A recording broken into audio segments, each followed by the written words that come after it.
The most intense conflicts, if overcome, leave behind a sense of security and calm that is not easily disturbed. These words from Carl Jung remind us that life's deepest struggles are not there to destroy us, but to reshape us. Yet, what if the very thing we chase most desperately, pleasure, quietly becomes one of those struggles? What if what we call joy is often nothing more than a fleeting distraction, keeping us from a deeper peace?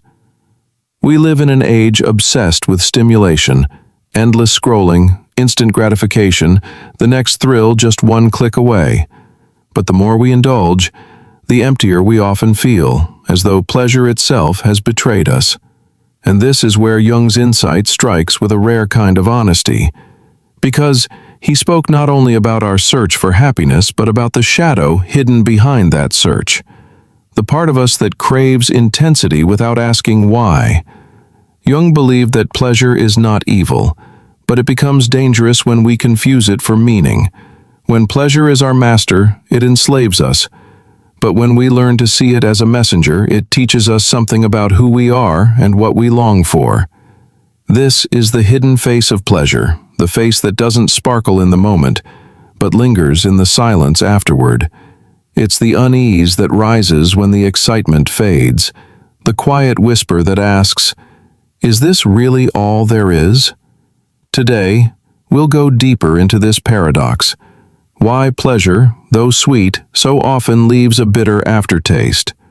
Why chasing it endlessly can hollow out the soul, and how Jung's wisdom can guide us toward a richer way of living. By the end of this journey, you may never look at pleasure the same way again, not as a simple reward, but as a window into the unconscious, revealing truths that comfort never could. From the very beginning of our existence, pleasure has been tied to survival itself, an ancient compass directing us toward food when we are hungry, warmth when we are cold, intimacy when we crave connection, and safety when we are vulnerable. It is instinctive, raw, almost animal in its force. This is why Jung often warned that if we do not confront the primitive energies within us, we risk being ruled by them. Pleasure, at its root, is not a luxury. It is a survival mechanism. Yet in the modern world, where survival is no longer the daily battle it once was, this ancient compass does not simply vanish. Instead, it begins to misfire, pushing us toward desires that may no longer serve our growth. Jung's concept of the shadow helps us see this clearly. The shadow is the hidden part of ourselves, the collection of instincts, impulses, and drives that we repress because they do not fit the image we want to present to the world. But what we repress does not disappear. It waits, it lurks, and it often expresses itself through compulsive seeking of pleasure. The shadow hungers for intensity, not because intensity brings meaning, but because it masks what we fear to face. Think of the man who cannot sit quietly with his own thoughts for more than a moment.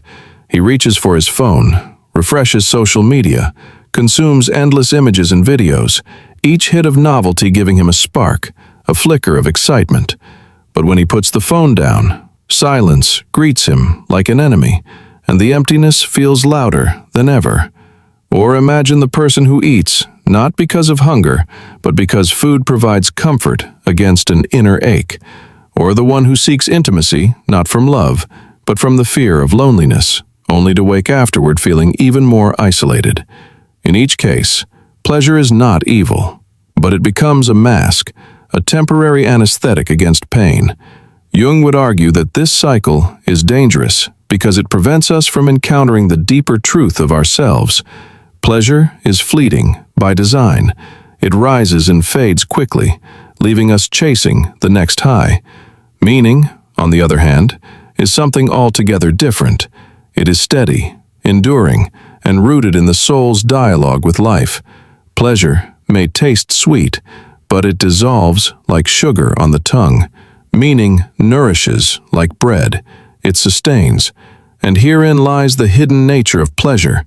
It deceives us into thinking we are fulfilled, when in reality we are only distracted.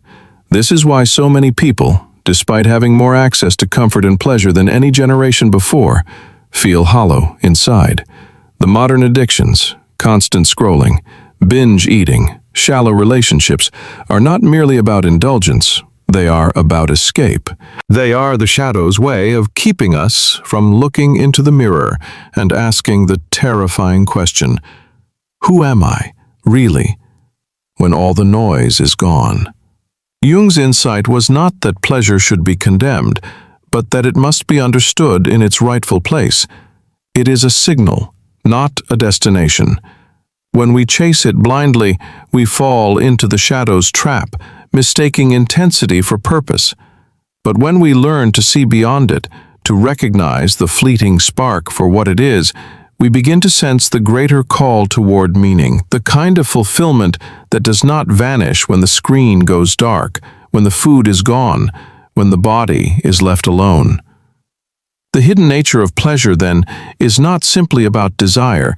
It is about the confrontation we avoid with ourselves. And only by bringing the shadow into the light can we stop running from that confrontation and discover a joy that endures. If the hidden nature of pleasure reveals its dangers, then the wiser path is not to reject it entirely, but to understand it, as Jung himself urged, as a message, not a destination. Pleasure in itself is never the problem. It becomes a problem when we worship it as the ultimate goal of life. Jung believed that every impulse, even our cravings, is symbolic. It points to something deeper within us that we are missing. When we feel the urge for constant stimulation, it may not be because we truly need the distraction, but because we are avoiding the silence in which our unresolved wounds might speak. When we chase intimacy without love, perhaps it is not lust we seek, but the comfort of being seen and accepted. Pleasure in these moments is a messenger. It tells us where the cracks in our inner foundation lie. But to receive the message, we must pause long enough to listen. This is where the practice of turning pleasure into awareness becomes essential. Instead of blindly reaching for the phone, the snack, or the fleeting thrill, we can ask ourselves, why am I doing this right now? What is it I am running from? The very act of questioning interrupts the shadow's grip and opens a doorway to self-discovery. Jung often emphasized that wholeness comes not from suppressing our instincts, but from integrating them into consciousness, acknowledging them, naming them, and discerning their true meaning. This is not easy work. It requires honesty and a willingness to sit in discomfort. Yet it is here that transformation begins. To live a healthier relationship with pleasure, we must practice balance, allowing ourselves to enjoy it without being ruled by it. Practical steps can guide us. Keep a small journal and write down the moments when you instinctively reach for pleasure. Note the patterns. Do you crave it most when you feel lonely, anxious, or overwhelmed? Each entry becomes a map to your inner landscape. Then, ask yourself the difficult but liberating question: what am I avoiding right now? Often, behind the craving lies grief, fear, or emptiness we have not dared to confront. Instead of numbing it with pleasure, we can choose to meet it with awareness. And finally, we must seek activities that do not merely entertain, but nourish. Creativity, service to others, spiritual practice, and deep connection are not substitutes for pleasure, but companions that bring depth and meaning where pleasure alone cannot. Paint, write, volunteer, meditate, walk in silence. These pursuits may not deliver the instant spark of dopamine, but they leave behind a resonance that lingers long after. In this way, pleasure finds its rightful place, not as a master demanding our devotion, but as a signal pointing us toward what the soul truly longs for. And so, we return to Jung's wisdom with greater clarity. Pleasure is not the enemy, but if we elevate it above all else, it will betray us. Only when we balance it with meaning do we find a life that is both sweet and sustaining. For in the end, pleasure is a spark, but meaning is the fire that warms us through the long nights. The task, then, is not to extinguish pleasure, but to recognize it as a doorway, leading us inward toward the truths we might otherwise ignore. In the end, we arrive at a truth that Carl Jung understood deeply. Pleasure is necessary, but it is never enough. It sustains us for a moment, yet it cannot carry the weight of a life. Meaning, however, is what gives shape to our days and depth to our nights.